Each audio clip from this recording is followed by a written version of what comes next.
Hello everybody, it's Mikeman WBA here, and welcome back to another episode, of course, of the Can't Stop Progress series. We're back with episode number 27, and it is the final night of the Super Strong Style 16 tournament, where we will crown our Super Strong Style 16 champion for 2018 to find out who will become the number one contender to the Progress World Championship, which is currently held by Travis Banks. I think we're just going to get straight into the episode here, straight into the show, and we're going to kick off, as always, with Jim Smallman welcoming the crowd to night 3. 31E+, standard introduction for Jim there. That's what he gets normally, somewhere around there. Today, again, sold out show at Alexandra Palace in front of 3,100 people. We could really hold it in a bigger venue, but it doesn't really suit the company, and I wanted to keep it in the same venue for all 3 nights. So we've stuck with Alexandra Palace, and we might look into changing venue in the near future. Following that, though, following the standard introduction that we always do, we have the man, the body guy, Roy Johnson, coming out to the ring. He's issuing a Wasteman challenge to the competitors from the Super Strong Style 16 tournament that didn't make it through. He wants to know why they were in the tournament and he wasn't, when he could have made it as far as any of them. And in response to that, we end up with a 6-man match between Flowmeter, Jack Sexsmith, Jordan Devlin, Mark Andrews, Marty Skrull, and the body guy. And in a match that had a decent reaction from the crowd but subpar wrestling, the villain Marty Skrull defeats Jack Sexsmith, Jordan Devlin, Mark Andrews, Flowmeter, and Roy Johnson in 9 minutes and 35 seconds when Marty Skrull defeats Jordan Devlin by pinfall. Now, I gave this a comedy match basis just due to the fact that that's generally what they kind of are. The Wasteman challenges, they're the hangover match for the weekend, so a little bit of comedy in there. Only Roy Johnson actually and Jack Sexsmith that didn't struggle due to this. But still, a 39D-, not too bad for a little comedy match to kick us off. Flowmeter getting an in-ring performance of 32, Jack Sexsmith getting a 31, Jordan Devlin getting a 36, Mark Andrews a 30, Marty Skrull a 44, and Roy Johnson a 30. Flowmeter and Roy Johnson improving in their performance skills. So, not the best match rating overall, but just to kick us off, get the crowd back into the action. Not too bad, to be fair. As we get into our first semi-final match of the evening, where we have Lio Rush versus Mark Haskins. And in a bout that had good wrestling and a decent reaction from the crowd, Mark Haskins defeats Lio Rush in 14 minutes and 1 second by pinfall. Lio Rush getting an in-ring performance of 60 and Mark Haskins with a very impressive 69, giving us a match rating of 67 C+. No worker improvements, unfortunately, but Mark Haskins progresses to the Super Strong Style 16 final. Following that, we have our other semi-final of the night, where Tyler Bate takes on Zack Sabre Jr. And in another great match, about that had good wrestling and a decent reaction from the crowd, Tyler Bate defeats Zack Sabre Jr. in 13 minutes 59 by pinfall with a Tyler Driver 97. Tyler Bate with a 57 and Zack Sabre Jr. with a phenomenal 75 in-ring performance. Sabre also improving in his performance skills, which gives us a 70 C+ match rating overall, which is very, very impressive indeed. Following on from that match, we have the Tag Team Championship match, but before that can happen, CCK making their entrance to the ring.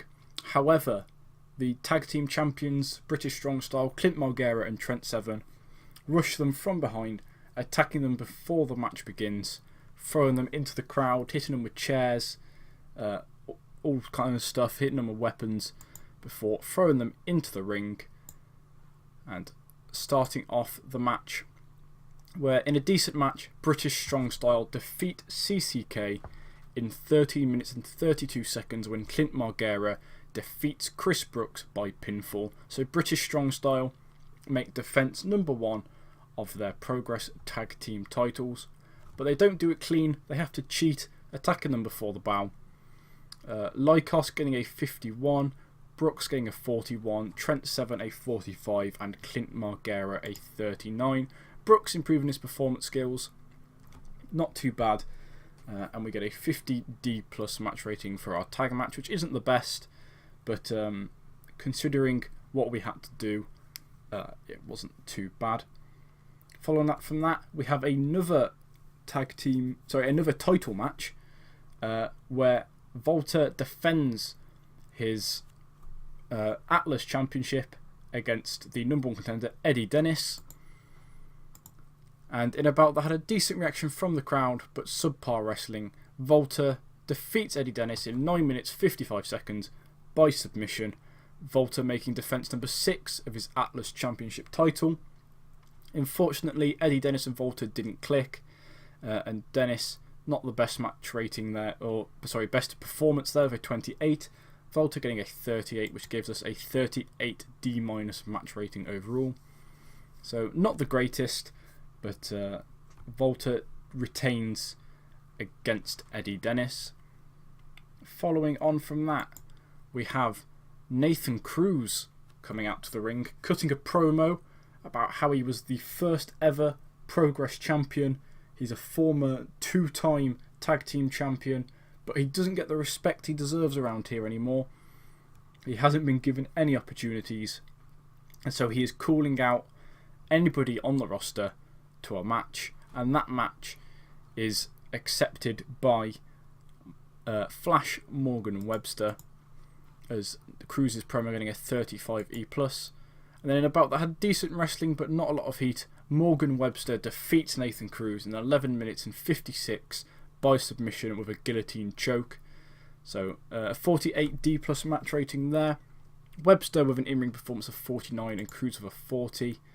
So Cruz will not be happy about losing to Morgan Webster, someone who, apart from winning one of the initial Natural Progression series, I think it was the second one, hasn't done too much in Progress. Cruz will not be happy about losing to him, and we'll have to see what happens with that in the next couple of months.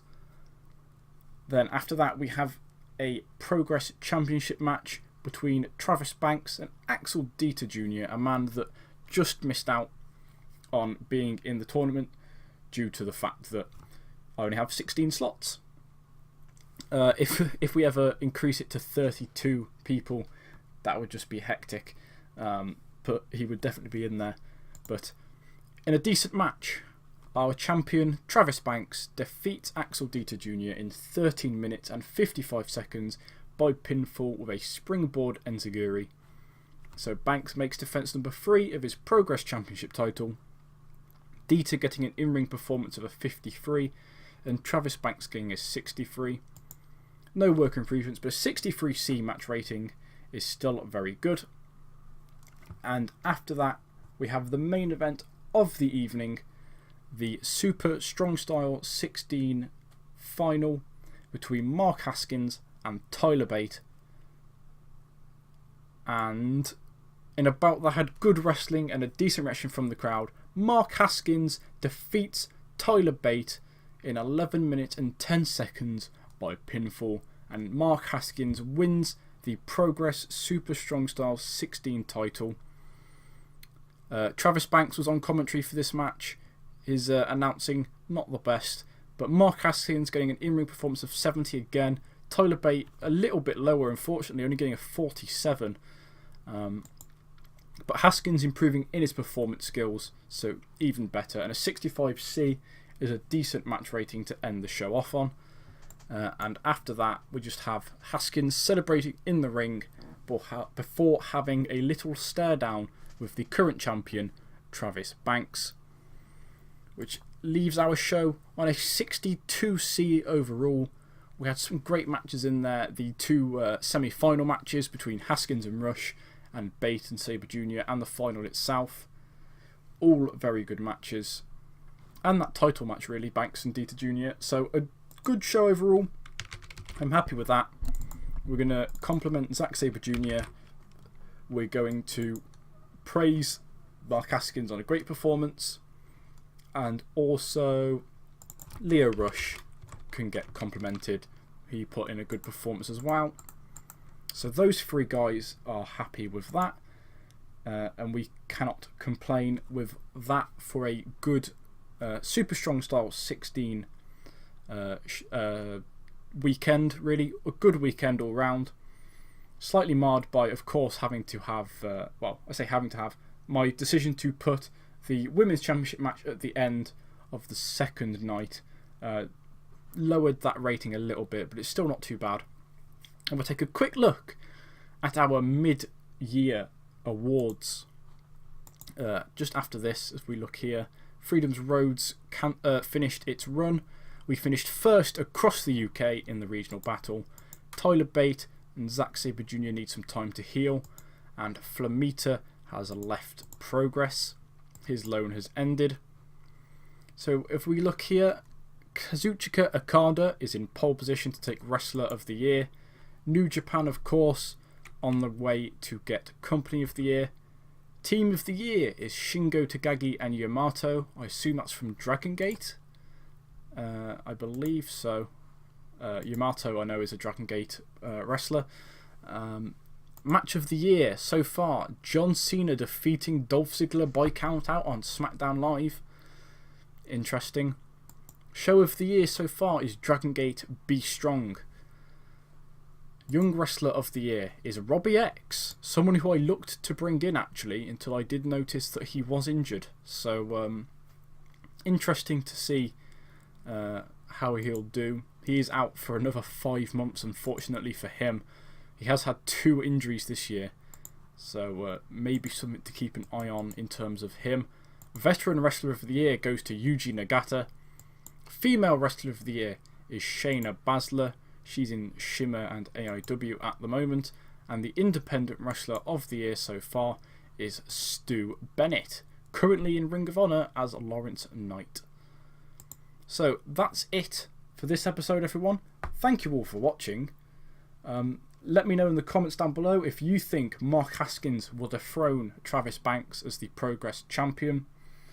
Let me know who you want as Volta's next opponent for the Atlas Championship. And also let me know who you think will be the next #1 contenders for the Tag Team Championship and for the Women's Championship.